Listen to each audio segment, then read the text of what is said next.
जैसे कि हम सब जानते हैं, शो का नाम है दिल की बात खिलाड़ी के साथ। मेरा नाम है सुप्रिया सक्सेना और आज हमारे साथ जो हस्ती है उसका तारुफ यानी इंट्रोडक्शन कराना बहुत ज्यादा जरूरी है, बिकॉज ये ऐसी वैसी पर्सनालिटी नहीं है, ये शूटर पर्सनालिटी है। मेरे साथ है the icon shooter from India, Jaspal Rana. Welcome sir. Well, thank you very much, Supriya, and it's an honor to be on this show and connecting with the entire world because आजकल for last 2 3 years I'm in my hometown and trying to be settled down because इतनी दुनिया घूम ली है कि अब अपने जगह पे थोड़ा टाइम स्पेंड करने में थोड़ा एक कंफर्ट जोन सा आ रहा है। बिल्कुल आएगा सर। ये 12 साल की उम्र से जो आपने मेहनत मशक्कत और एक सफर ऐसा शुरू कर दिया था जो अपने आप में एक प्रेरणा बना, और पता नहीं कितने आपको फॉलो करते होंगे, कितने ऐसे लोग हैं जिनकी आपने जिंदगी बदली होगी। तो मैं सफर के बारे में जानना चाहती हूँ कि 12 साल में पहली इंटरनेशनल ग्लोरी, फिर 18 साल में अर्जुना अवार्ड, फिर 21 साल की उम्र में पद्मश्री। तो ये जो 9 साल का स्पैन जो था, इसे महज किस्मत तो नहीं कहा जा सकता। तो इस पे थोड़ी रोशनी डालें, शुरुआत से शुरू करें। सी आई विल से कि मतलब हर एक की जिंदगी में कुछ ना कुछ प्लैनेट पोजीशनिंग ऐसी होती है और कुछ लोगों को चुना जाता है जो एक सेट ऑफ एग्जाम्पल बन जाते हैं। तो I God grace I think I was one of those lucky people because मुझे नहीं लगता कि जिस बैकग्राउंड से मैं आता हूँ, जिस राज्य से मैं आता हूँ, जिस फैमिली फाइनेंशियल बैकग्राउंड से मैं आता हूँ, यहाँ तक पहुंचना एक ड्रीम की तरह लगता है। क्योंकि मेरे फादर एक बहुत सिंपल फौज में थे, मम्मी हाउसवाइफ थी। मैं उत्तराखंड के एक उत्तरकाशी जिले में पैदा हुआ था, जो कि ऑलमोस्ट आज भी जाने में मतलब हम भी जाते हैं दिल्ली से तो हमको 4 बार सोचना पड़ता है कि सड़क कैसी होगी, लैंडस्लाइड ना हो, ये ना हो। उसके बावजूद फिर फादर के बिकॉज वो आर्म फोर्सेस में थे तो मध्य प्रदेश, मसूरी, दिल्ली। तो आप सोच भी नहीं सकते कि मतलब मैं जब सोचता हूँ पीछे कि मैं इतना ट्रैवल दुनिया में किया हूँ और किस बैकग्राउंड से आया हूँ और व्हाई ओनली मी। तो I think God was kind and I was given all the opportunities, and moreover like I was given opportunity but I could crack them also at the right time, चाहे वो Asian games हो, चाहे Commonwealth games हो, चाहे world championship हो। And then it was a period of 91 to 2006 when I kept on winning medals after 2 years, every important competition. तो वो जो लाइफ स्पैन 16 साल का था I think that is more important. Award तो अलग चीज होती है लेकिन अचीवमेंट जो 16 साल की रही है, and that is the one reason that you know lot of people talk about me, knows me among other people, because 16 साल तक आदमी अगर एक ही नाम सुनता रहे तो वो दिमाग में बैठ भी जाता है और वो पक भी जाता है। तो दोनों तरफ के लोग जो लाइक करते थे उनको भी मेरे बारे में पता है, जो लाइक नहीं करते थे उनको भी मेरे बारे में पता है। और जैसे लाइक कौन नहीं करता था, टू बी बहुत प्रिसाइज। बहुत है। They play very important role because critics always keep you on your toes। आप चाहे कितना भी अच्छा करो, अगर कोई ऐसा इंसान है चाहे वो लाइक करे ना करे, अगर आपको ये बता दे कि वो यहाँ पर भी गलत है तो आपको एक वो मौका मिल जाता है उस चीज को इम्प्रूव करने का। अभी आप पे डिपेंड करता है, आप उसको लेके बैठ के रोते रहो कि अभी भी कमियां निकाल रहा है, या फिर उस अपॉर्चुनिटी को कि उसने कमी निकाली है तो I think why should not I work on it. तो वो भी एक बहुत इंपॉर्टेंट रोल प्ले करते हैं आपकी लाइफ में। बिल्कुल इसी रोना रोते रहो लाइन से मुझे एक आपकी लाइफ में जो एक इंसिडेंट हुआ था मुझे आज तक याद है कि वो इंडियन ओलंपिक एसोसिएशन ने आपको बेस्ट स्पोर्ट्स पर्सन अवार्ड के लिए चुना था। लेकिन पता नहीं ऐसा क्या हुआ था कि वो कोरियन प्लेयर को दे दिया गया था। उसके पीछे की थोड़ी सी राजनीति या थोड़ी कहानी पे रोशनी डालें आप। देखिए वो ये बात आप 2006 एशियन गेम्स, दोहा एशियन गेम्स की बात कर रहे हैं जहाँ पर मेरे 2 गोल्ड, 1 सिल्वर, 1 ब्रॉन्ज था। And I was selected for the best athlete of the Asian games. और मैं यहाँ से वापस भी मुझे बुलाया गया, तो मैं इंडिया हम्म। वापस आ गया था क्योंकि मेरे इवेंट खत्म हो गए थे, तो मैं पहले ही वापस आ गया था, मुझे वापस भेजा गया। वहां मैं एक रात रुका जिस होटल में फंक्शन था। Next day I was runner up because उन्होंने क्या किया लास्ट मोमेंट पे कि Samsung was the main sponsor for the Asian games, दो Asian games. So okay. Because Samsung was sponsor, तो जो उन्होंने लास्ट मोमेंट में क्या किया कि the media people will give the votes, the oh. registered media person will give the vote who is the best athlete. So obviously Samsung was a main sponsor and Korean athlete तो थे वहां पे, लेकिन maximum number of Korean media person were there. तो मुझे India, Pakistan, Bangladesh, Sri Lanka जितने maximum मुझे मिल सकते थे मिले, लेकिन जो कोरियन का number of registered media persons were there, obviously they have to vote for the Korean player. That's what happened.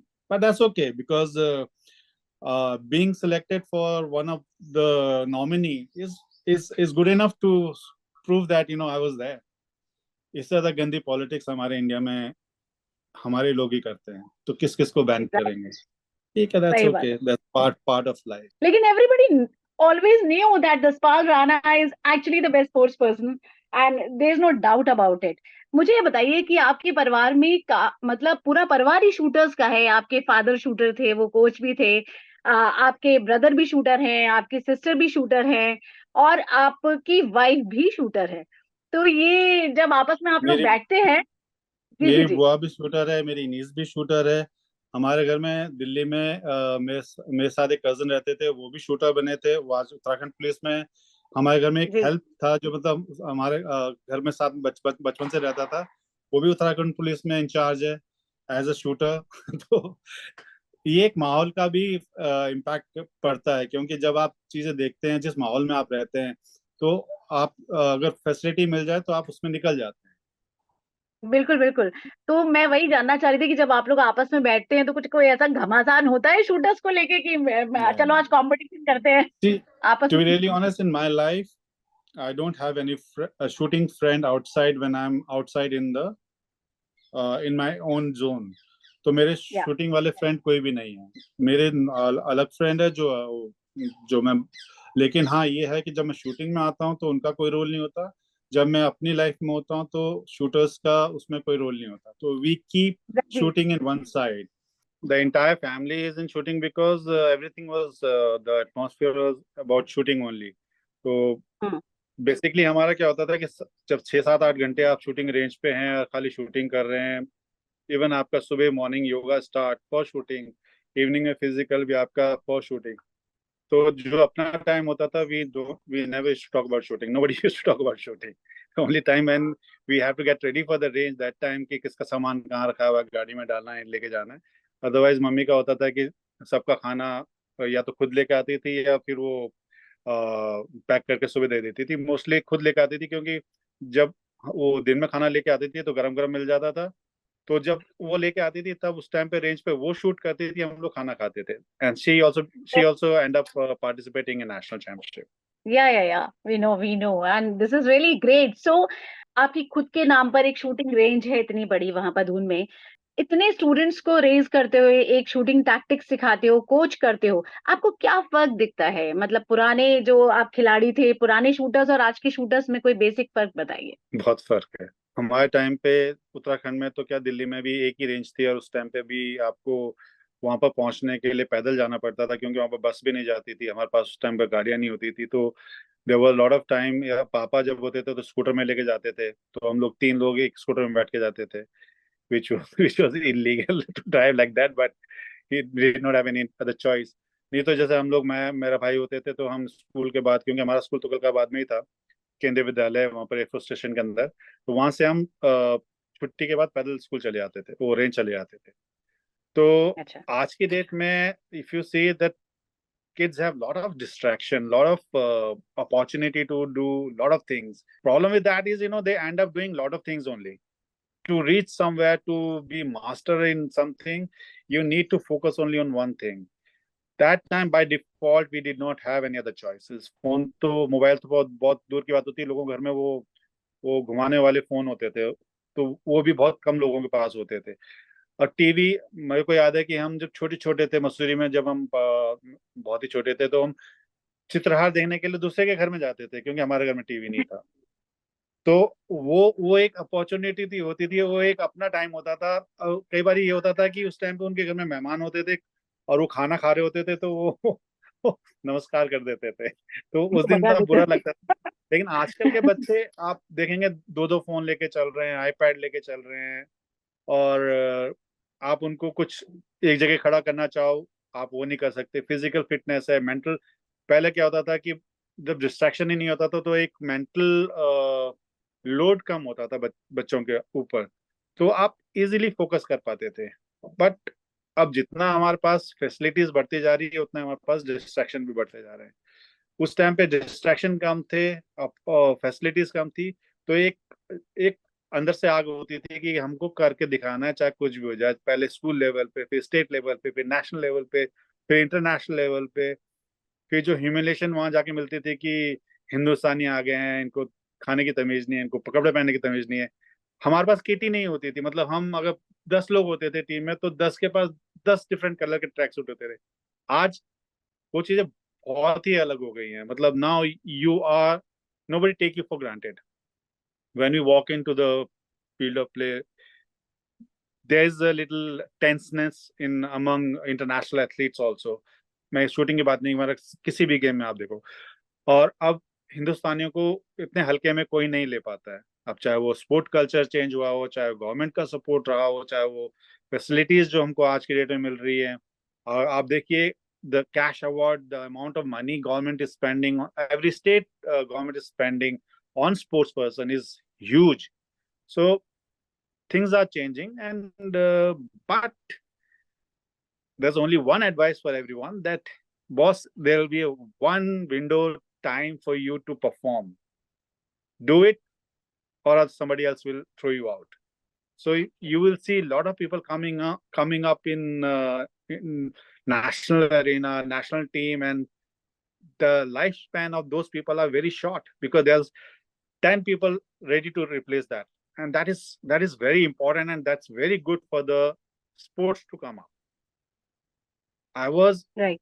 आप पीटी उषा को देखो आप, 91 से 2006 तक हम, मतलब 16 साल तक I was the only one who was able to perform because I got all the facilities which are required by my father, my sponsor, my school, my college, everybody supported. So वो सारा का सारा plus point हर किसी को नहीं मिल पाता है। लेकिन आज क्या है, आपको प्लस पॉइंट नहीं चाहिए, आपको जस्ट नेशनल टीम में पहुंचना है, उसके बाद आपके पास सारी फैसिलिटीज टेबल के ऊपर है। बट आपको जब भी विंडो मिलेगा आपको परफॉर्म करना पड़ेगा, अगर if you miss the train. मैं यही बोलता हूँ बच्चों को कि believe in yourself, but believe in some almighty also, that he will give you, he or she will give you the one chance. You have to perform. There's no if, there's no but. There'll be no stoppage. Even if you're on the top, you have to work more harder than anybody else to stay on top, because that's further difficult. That's next to impossible. Nobody stays on top forever. So there will be only one place you can, there's nothing above Olympic medal, Olympic या gold medal. के बाद आपको वो चीज maintain करने के लिए you have to go beyond everything. तो आपकी कोचिंग में वहां पर फोन्स वगैरह आपने फिर बैन करवाए हैं? आपने कुछ तो ऐसा बताया होगा कि भाई डिस्ट्रैक्शन नहीं रखना है लाइफ में, बिकॉज आजकल की जनरेशन जैसे आपने बताया हमें कि बहुत ज्यादा मेरे इंक्लाइन है टेक्नोलॉजीज की तरफ। मेरे कैंप में when I was with the national team, the phone was not allowed. Not only for the sports person, athlete, even for the coaches and the support staff, the phone used to be banned on the range. Oh. There's a They can keep it on silent, the coaches and support staff, but sports person के phone तो जमा हो जाते थे। But हम्म। अगर ये चीजें आपको अपने अंदर से आए और अपना आप करेंगे तो that will be more better, क्योंकि आप मार मार के आप किसी को ओलंपिक चैंपियन नहीं बना सकते। You have, that thing has to come. तो मेरा थोड़ा ये भी रहता था कि मान लो कोई काम चोरी कर रहा तो मैं उसको परमानेंटली छुट्टी दे देता था। तो let that okay. Person realise that what that person is losing on. या कोई बदमाशी कर रहा था तो जो मान लो कोई जिसको कोई टास्क दिया वो नहीं कर रहा तो उसको कराओ ही मत। कोई हम्म। शूटिंग ढंग से नहीं कर रहा उसको छुट्टी दे दो, 2 दिन की, 3 दिन की छुट्टी दे दो। That will teach that person a lesson, because उसको भी पता है कि 100 लोगों 100 बच्चों का अगर नेशनल स्क्वाड है और आप ही खाली अकेले ऐसे हो जो कि आप प्रैक्टिस नहीं कर पा रहे हो, तो बच्चे समझते हैं आजकल कि what is important for them. जैसे कि आपने अभी बोला कि गवर्नमेंट का सपोर्ट करिए या थोड़ा सा बेटरमेंट हुआ है इंफ्रास्ट्रक्चर में भी, स्पोर्ट्स के बारे में अगर हम फोकस रखें तो ये मुझे बताइए कि आपका पॉलिटिकल करियर भी आप रहे हैं, वो कैसा रहा, उसमें क्या उतार चढ़ाव आपने देखे? देखिए, बीइंग 2009 में मैं इलेक्शन लड़ा था, which I lost because of some political reason also, वो सब चलता रहता है। बट व्हाट आई फील, अगर मैं 2011-12 से नेशनल टीम को टेक ओवर नहीं करता, which was my dream, my passion, if you आप जैसे अभी एकेडमी का पूछ रहे थे, ये मैंने 97 में स्टार्ट करी थी, when I was 21 year old. तो उस टाइम पे मैंने एकेडमी स्टार्ट करी थी, because this is my passion, this is my life. And जो जिस चीज से मैं सब कुछ बना हूँ आज, जिस लेवल पे भी हूँ, it's my moral responsibility to give it back to society, to give it to my state. That's why I opened this academy in Uttarakhand. I bought this land. I started working here. I'm still working over here. थोड़ा थोड़ा कुछ ना कुछ करता रहता हूँ। तो उसके बाद मैं बिल्कुल ही क्योंकि इट वाज सो डिमांडिंग, क्योंकि आपके हाथ में 100 बच्चों का फ्यूचर था, और 100 बच्चे वो थे कि those who could have perform at any given time at any international competition. तो मैंने पॉलिटिक्स को थोड़ा सा बैक स्टेप किया, इस एज ए कोच को मैंने ज्यादा इंपॉर्टेंस देते हुए 2019-20 तक मैं लगातार ही ट्रैवल करता रहा। उसमें हुआ ये कि जूनियर टीम जो थी वो सीनियर को भी बीट कर रही थी, और सीनियर टीम में भी जूनियर बच्चे थे। तो by default I was travelling with the junior team also and senior team also. So एक साल में कम से कम 7-8-9, इवन 10-12 कॉम्पिटिशन तक हो जाते थे। तो it was Okay. Very difficult and it was not even right, अगर मैं पॉलिटिकली भी एक्टिव रहता और वहां पर भी एक्टिव रहता और कहीं पर भी मैं परफॉर्म नहीं कर पा। Now hmm. Because of some controversy with Manu and Chinky, जो सिलेक्शन का प्रोसेस हुआ था 2000, ये आपका ओलंपिक से पहले, तो जी। उसमें मुझे बाहर निकाल दिया गया। बट हम्म। कई बार क्या होता है कि कई बार आप स्टेप नहीं ले रहे होते हैं, तो ऊपर वाला ऐसी सिचुएशन पैदा कर देता है कि वो ही आपको बाहर निकलवा देता है। देन आई रियलाइज कि मैं, ठीक है 10 साल मैंने लगा दिए, लेकिन I have other responsibilities also, and I have to look after this academy also, which was neglected throughout these 20-30 years because of political reason, because of my own sports career, because of the junior team as a coach and traveling with us, all the big competition and all. So I realized that, and now I'm mostly stationed in Dehradun, where my academy is there, and I'm working here. से Paris Olympics आ रहा है, तो इसमें कुछ आपके students हैं जो fair out कर रहे हैं, जो जा रहे हो या सेलेक्ट हुए हो? I'm working with Manu. She's still here. अभी आपकी वाकई। कॉल से पहले we were on the range only.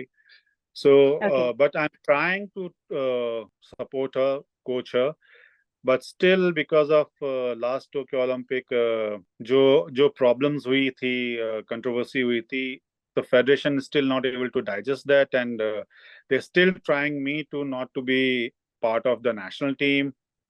Government is not doing anything about it, and I don't want to push it. So I'm doing my best, despite of keeping my ego, my insult, which happened in last 2-3 years, in one side, and for the nation's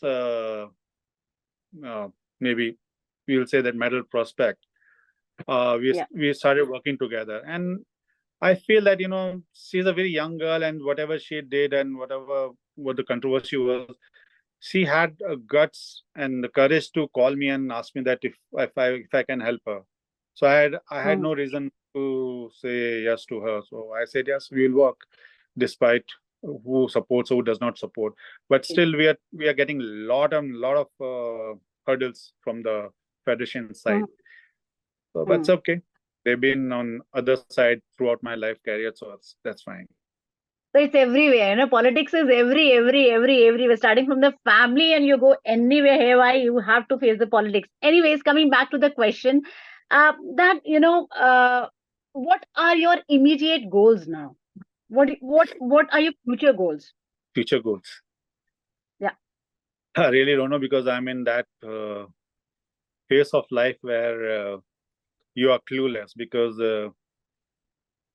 I left everything for one particular thing, and that all of a sudden that particular thing is not in my hand, and I'm not Yeah. part of it.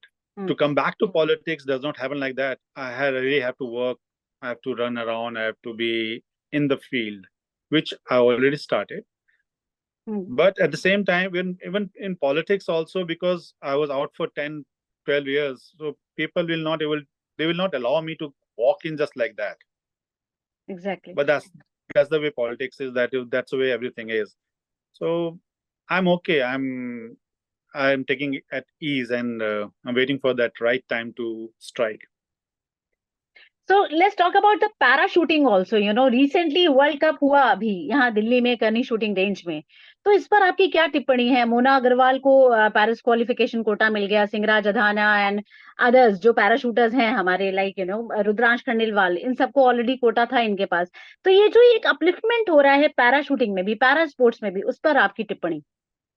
I think it's a very good thing, and to be really honest, these kids are, very outstanding. Despite of whatever problem they have, they're shooting as good as score which normal people do. So they are incredible. But I'm thankful to the government that they are supporting in a big way, and they need, it's like one person need at least one or two or maybe three people with them to, like, to whenever they shoot, because some people can't even load their gun, and it's a weapon related thing, so you have to be really careful. So it's hats off to the government and all the people, those who are working with them. Even my brother is one of the coach in the para team. I have Okay. one deaf shooter, Abhinav Deswal, who's a Okay. deaf Olympic gold medalist. I'm working with him. Mhm. So it's much easier to work with these people because they are really focused. They are really focused, and when they get on something, you don't need to tell them again and again. You just tell them once, and they they they will keep doing till the time the result is out. So, Absolutely. and you'll be This is, surprised to see good result coming in from future Olympics from these yeah. shooters. Yeah, from the Paralympics. Yes, we are hoping the best. Now, my last question, tell us any 5 sporting term which are being used in your sport. कोई ऐसे 5 technical sports terms बताइए जो shooting में use होते हैं. Uh, 5 tips which will help everyone. It Like doesn't this. work like that. See, any field. My father used to say 4D: discipline, dedication, determination, and so basically you need to be really disciplined in anything. If you are honest with yourself, things will turn around no matter how difficult they are. So, and especially in shooting, it's like aiming area, trigger, sights, and breathing control. If you have these 4 things, you can start well. But when you go further, there are a lot of things. But at the end, when you're on the peak, again, this 4 thing comes back again: sights, trigger, timing, and breathing. So, and trust me, for any sports, for any field, you have to choose one thing and just keep working on that. You'll fail.